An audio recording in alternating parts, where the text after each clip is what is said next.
welcome back to the Fanboy Cantina. It's been a while since we've been together here, and we're joined by Mr. C. Mr. C, how have you been doing? I've been doing good. It's been a long time since we together have been live on your channel. We were just Uh-huh. recently, just a few days ago, on my channel. But hey, all roads lead back to the cantina, and let's follow that path.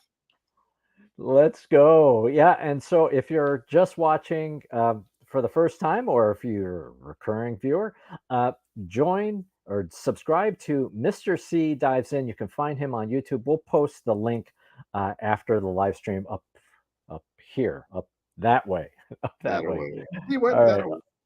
Up that away. All right. So this is a first for us, Mr. C, of doing it on a school night here, as it were.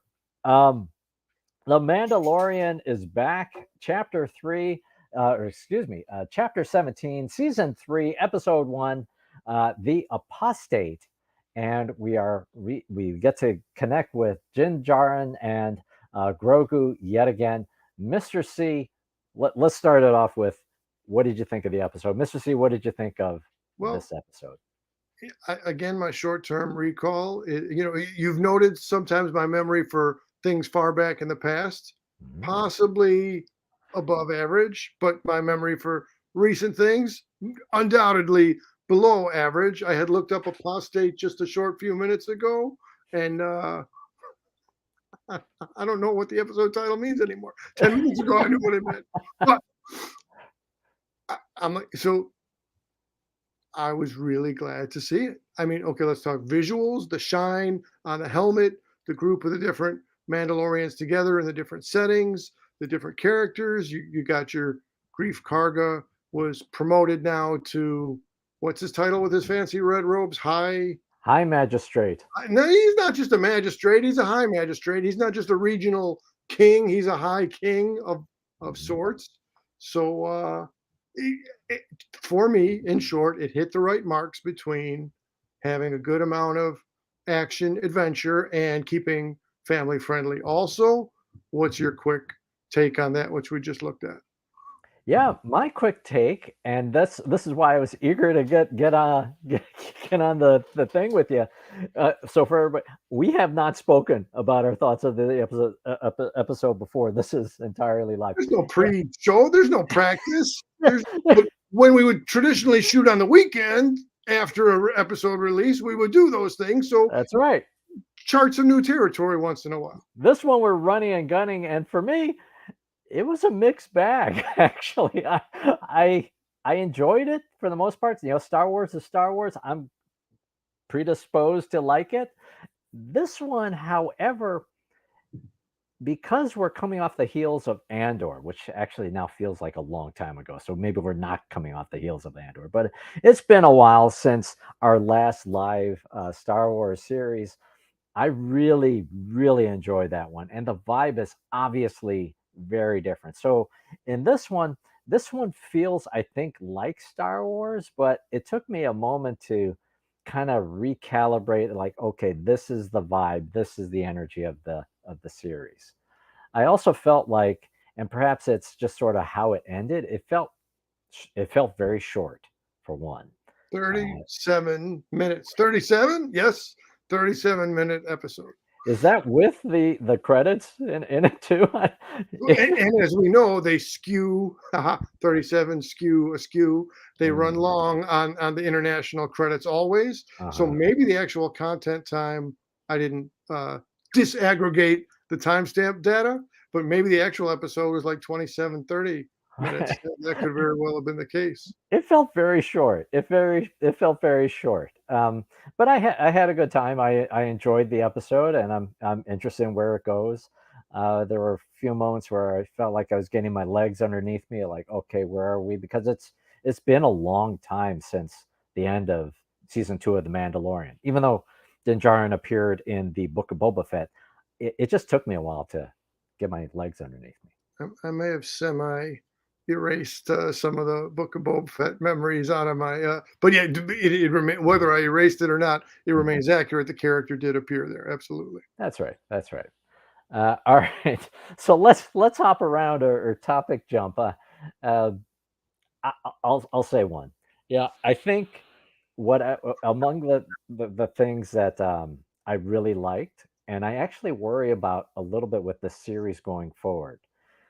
We know that with Dave Filoni, as key architect of the Mandalorian series, I love him as storyteller. With this episode, it was a reminder for me of how this world intertwines with the animated world. And I I have some concern that if you have not consumed certain content, that future content may make less sense. So specifically when they're going through hyperspace and the you see those images in the background. Actually, I'll see. Have you watched Rebels, Mr. C? Not so much. Okay, all right. So this will be good. Right, So right. I could be the subject. I could be the pool of subjects that you're trying to to to sort out. you're a perfect example. So while they're going in hyperspace and you see those images in the background, it looks like maybe space whales are out there. And so for me as somebody who really enjoyed Rebels, at least later on in the series, not so much at the beginning, but certainly when it came to a climax, I loved that series. Um, that's a direct nod to Rebels and a specific event that happens twice in the final season of the series. So for me, it was like, oh, okay, so we're going to see some of that, and then oh, it may go to this character later on down the road, but I worry that um, that they'll be able to straddle these different worlds and make it all work for people who have not consumed the animated content. I think we're at that point again where sometimes I have a lower bar set compared to your bar. So let me be sure I'm tracking. Uh-huh. So this is clearly, if it's a space whale, we're out in space. We're not on Yeah, the planet for this scene, for this setup. that's right. Is this, he's got little Grogu in the seatbelt with him. And after the earlier encounter with the pirates, then Mhm. there's well, you knock some of my guys down. I got to come and extract vengeance and put you in a bad way now, right? Mhm. So I had no notice of Okay. Oh, whales in the background. So they again maybe that's all right. That's all right. And so maybe it's actually a good example that it was executed in a way that for somebody who is familiar with the Rebels thing and then sees this event, it may be innocuous for somebody who hasn't. But for me, it was like, oh, okay, we're going to go to a place. Anyways, so that was one thing that jumped out for me uh, here. and so then what did I enjoy about that scene that you brought up? Just the whole dogfight of it was good enough and was enjoy like I was on board with it. Even the visuals, the colors, the speed, the narration, the CGI, the overall flow of it. Mhm. It's gonna be okay. How many dogfights can you choreograph if you're following? You've been doing a little bit of animated. You've been doing now. You're at a third season over here, but Okay. it didn't look. And again, maybe I have a less discerning eye, but it didn't look like it was a cut and paste of a previous encounter or a previous battle. So for me, I was like, hey, this is high adventure. Let's go. Hmm. No, it's good. That's good. All right, so that was an example that I had. I could whip out another one, but Let's eh, go. okay. So, what did you think of the beginning opening sequence? What Opening the opening sequence. So sequence where the Mandalorians are doing this ritual, and it's for a child. I think there was maybe a head fake, or at least a head fake for me. I thought we were seeing a flashback of Din Djarin, but instead it's in the present. What did you think of that opening okay, sequence? so first of all, haha, Filoni, Favs, you got me. You had me. You had me. Probably a bunch of us, probably a bunch of viewers were believing that here's a flashback to a younger Mando, younger Mandalorian, younger Din Mhm. Djarin, and then I can't say exactly when the light. I didn't, mark the time for when the light bulb went off for me that we were current. But the whole again, it was referencing the previous episodes of forging the armor, putting a helmet together, and again, just the way it was staged, the way it was set, it worked for me. And now let me make up for maybe my lower brow stuff. So we're at a forge. We have metallurgy going on. We're translating into Greek mythology. We're referencing Hephaestus or in the Roman name Vulcan, wielding together some weaponry. And what an excellent execution. I could maybe tie another bit over. We know Star Wars. We know Lucas is big. The Joseph Campbell hero's journey, hero's archetype symbols business. So this continued the Star Wars tradition of invoking all of that in the best of ways, and that's just when they're still in the metallurgy shop or in the fire in the kiln area. So now we come out there and okay, so what's going on? The helmet looked really nice unto itself. Mhm. Product placement right now. Look at all these different color helmets and all these different color suits. As a quick aside, I checked IMDb and there were only 24 characters or actors listed. So either there was just a whole lot of people who went uncredited, or they were just CGI people in the background. I don't know which one it is, but it's just like I was impressed with how many people they had in the scene. And then okay, well, now we're pulling in some kind of Jaws, and again, Jaws did build off a little bit off of Creature of the Black Lagoon. Now we have a giant monster, a Leviathan thing coming out. It looks kind of like a Dinosuchus. Then it looks like an Ankylosaurus. It's a mashup of some dinosaur imagery. And I can't blame the guy. He's hungry, right? He's got to eat. But they made, so it's early in the episode. Yeah. So in general, early in the episodes, the credible threat is it's not the big boss of the episode. So they gave a decent amount of time and a decent amount of setup for how many different Mandalorians need to attack this thing, fly on its back, and set up the bombs and the explosion or the detonators. I think detonator is more Star Wars accurate terminology. So that, to me, that was a real great. I don't know. Did one guy get eaten? Did a couple people get eaten? I'm not sure what the total count was. Yep. I was having all kinds of vibes, and so I enjoyed the sequence. I enjoyed the sequence that brought you into the world again, and the head fake. Yeah, that was good. I'm excited that there's a Mandalorian clan again. Right, there's a Mandalorian group again. It was not clear from earlier previous seasons whether they were all decimated. Right after the events of in Navarro. So it's good to see that there is this particular group of Mandalorians. That monster reminded me of Gamera. It had some Gamera in it too. Right, a little bit of Gamera. It also made me wonder: is there any kind of coordination or battle attack? Is it just they're jumping around? There's jetpacks. Oh, and it also gave me GI Joe kind of vibes where everybody somehow is alive still. Right? It should have been. You would have thought maybe the stakes are. Oh my goodness, they're getting slaughtered by this Gamera thing. But everybody somehow seems to come out unscathed. They probably need to get back and practice some more. I'll give it to them that they were caught. But you know what? Is that I mean, see, should they be more familiar with the waters and should they be able to anticipate the threat?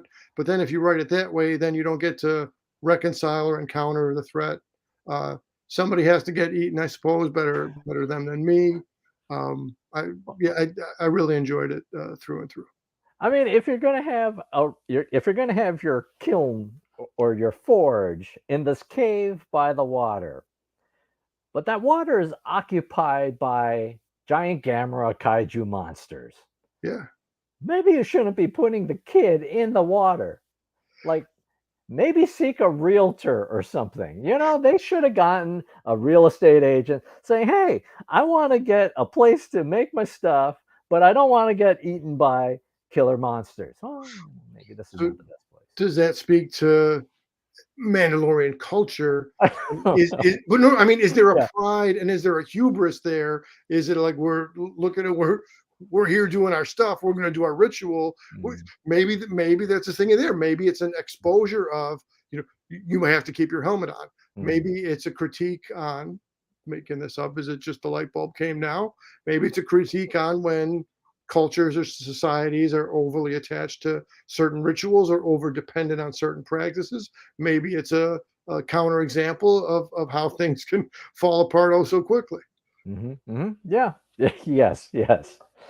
Now, Um, were they saying yeah. to the kid, like, and was he repeating back, quoting back the thing? And the last stuff was, and I'll never ask for help again, or something like that, or I don't right before the remember. monster attacked. Yeah. Like I thought that was putting the nail on the head. Oh, sure, we're not going to ask for help Uh, unless and until we're about to be eaten. Maybe so. Now I got to rewatch. I don't remember. Um, so another thing that I'm kind of wrestling with, and I felt it a little bit in season two. Um, it's the passage of time. Now, there's an article on John Favreau's remarks about how long was Grogu in training with Luke, and I believe it's up to 2 years that Grogu was with him for a couple of years, which was not readily apparent. I think what was the passage of time in the appearance in the book of Boba Fett.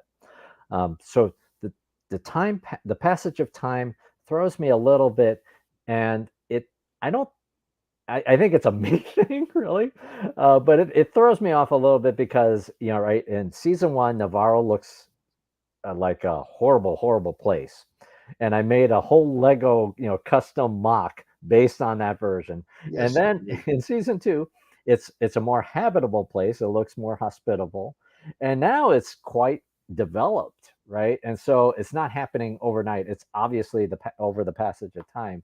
But it throws me off a little bit on that dimension because it is a little bit jarring. Grief Karga looks different, as you pointed out. He's now the High Magistrate. Um, Also, I think I'm wrestling with the where this IG character is going to go, um, because it was he had a wonderful or noble end in when he sacrificed himself for Cara Dune and Mando and Grogu, right? So he had this noble end. Um, but now if they're dredging him back together again, I thought it was funny, right? He was like the Terminator coming alive, it right was a little there. bit of Terminator. It was a little bit of robot zombie.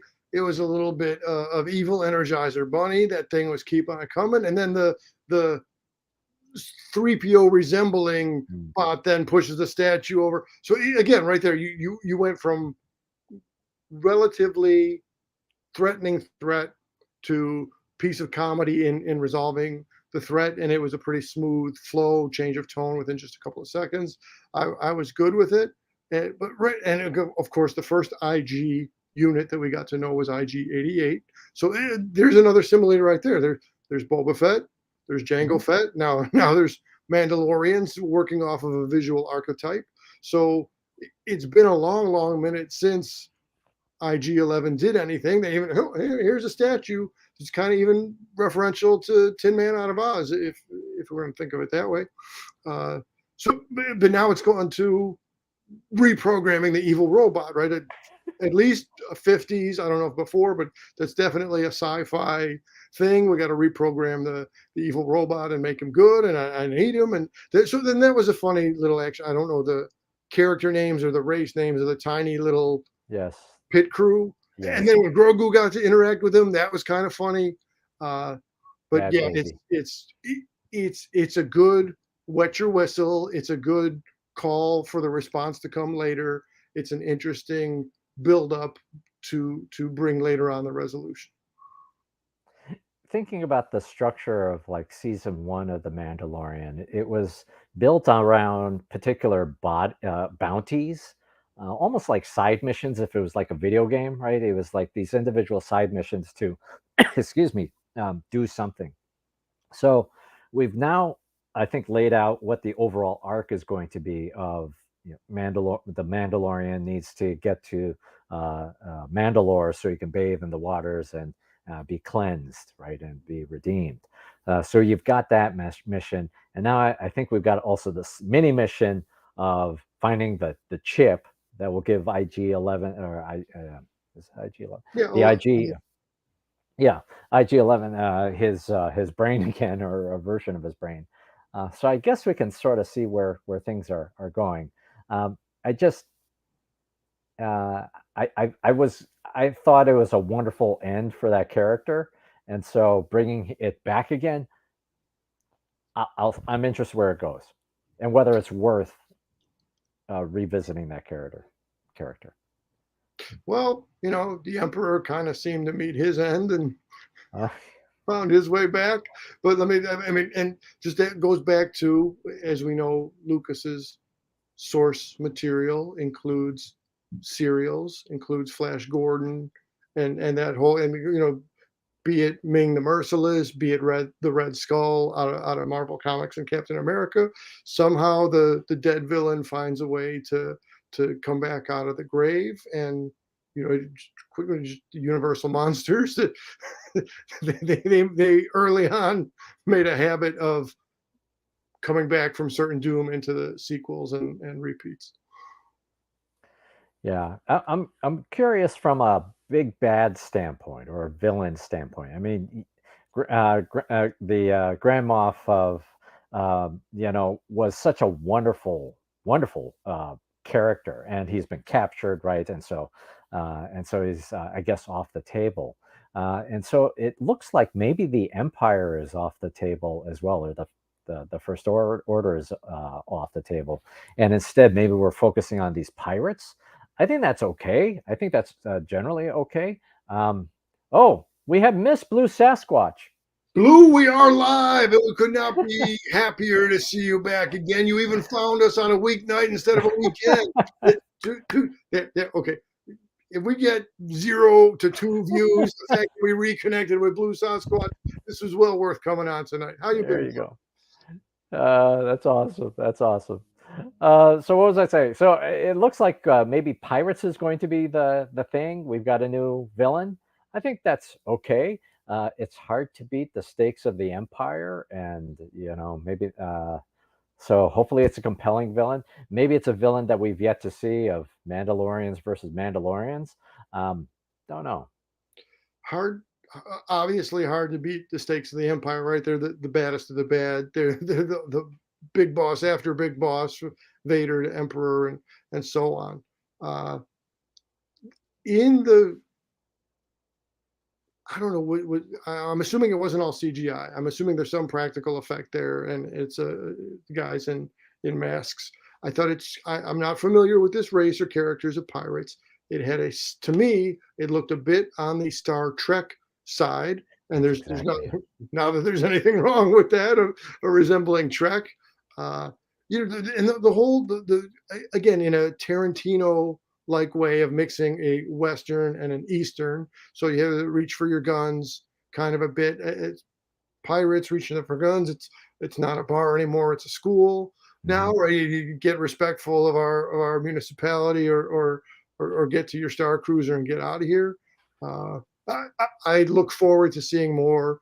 Okay, so here now, just speculation. Maybe we're going to get to see IG-11 go against the pirates. I think that would be kind of a fun square off. Sure. Yeah. No. And yes, long time, Blue Sasquatch. It's been too long. It's been a long time since we've done one of these things as well.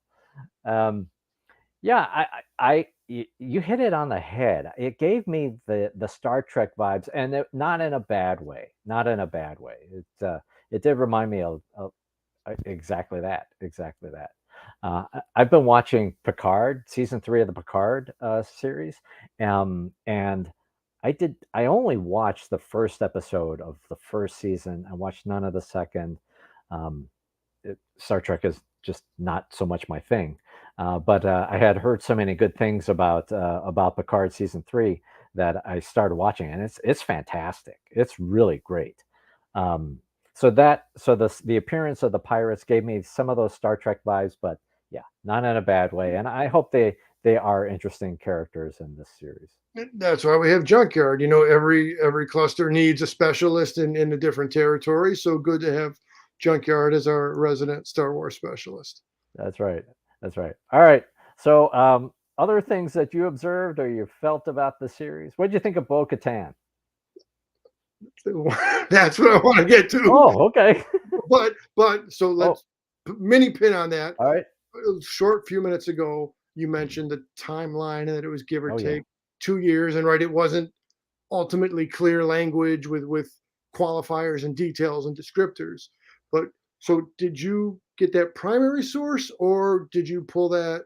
Because I had watched Star Wars Explained, which the Damons, they're married. They're Yes. first learned of them through the Schmodown as the Star Wars belt title holder, and so that's where I got uh, the their comments on trying to pinpoint the timeline.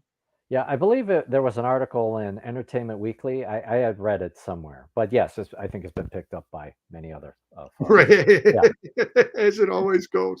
yeah. All right, so now Bo Katan again. So Katie Sackhoff, I didn't watch the full episodes, but had appeared on the Christian Harloff channel. I think I just watched the short, and they're always having great fun. They're always a good vibe, getting into the inside baseball of the sci-fi, getting into the deep cuts, the inner workings of Star Wars. So just so Katie Sackhoff, a human being that, if I ever encountered at a convention, but I'm not expecting to have a real conversation with. What a great career that is, to go Battlestar Galactica, other stuff also, and then to hit. I mean, that's really good. But so as the person, as the actor, but now into the throne, the backdrop of the throne room, the whole thing. There's no within Mando's different subcultures, different contrasting philosophies. Maybe it's a little bit like Romulans versus Klingons, or Romulans versus Vulcans, that kind of a thing. There's definitely a philosophy clash, and then there was some definite uh, because of the dark saber or the black saber. Dark saber. The Yep. dark saber. So that oh well, yeah, I didn't I didn't have the magic bullet, so I couldn't get the thing done that I was trying to do. Thanks, Mando, for having the dark saber instead. So right there, just like as far as the character's emotions. Oh well, if I had the dark saber, I could have executed my whole master plan. But for your interference, now here I sit in this empty throne in this throne room, kind of bitter. So again, plot wise, character emotion arc wise, so where we last saw them to here they're catching up now. So it's definitely conflictual, yet there's also some potential for alliance there. And I thought that's what a perfect way to close episode 1, chapter 17, to have those interactions with Bo-Katan, Katie Sackhoff. What are your thoughts on how they did the final scene? Love Katie Sackhoff in the role. She is fantastic. Did the voicing and the voice work in the animated series, and it's fan casting, and it's perfect. And she's perfect. I love the how you see her, right? She's lounging in that throne, right, all by herself. It's a wonderful a look. It was written, I think, a little funny, although by necessity, because we needed to get that exposition, right? What happened? Okay, well, we're all going to find out what happened. What happened to the crew. So I felt like it was maybe written a little funny for me, but yeah, uh, love love the setup. And if there was something funky about it, and then it just sort of ended. You know? Right. Mando and Grogu walk off, and then it just Leave sort them of wanting ended. more. Leave them wanting more. I guess so.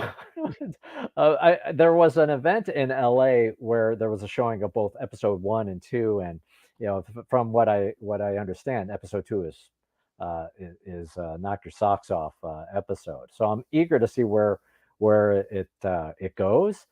Uh, I got. I'll be honest with you. I had kind of an okay feeling about this episode. I wasn't enthralled. It wasn't yeah, I wasn't enthralled, but I'm not disinterested. I'm very interested. It just sort of it left me wanting for more. I would say again, it's been an extended time since we did this, since we did a review of an episode. It's been a long time since but this is kind of par for our course. That maybe your threshold bar is a little bit higher, maybe mine's a little bit lower. We got to have approximately equal of a Siskel and Ebert or the Muppets, Statler and Waldorf.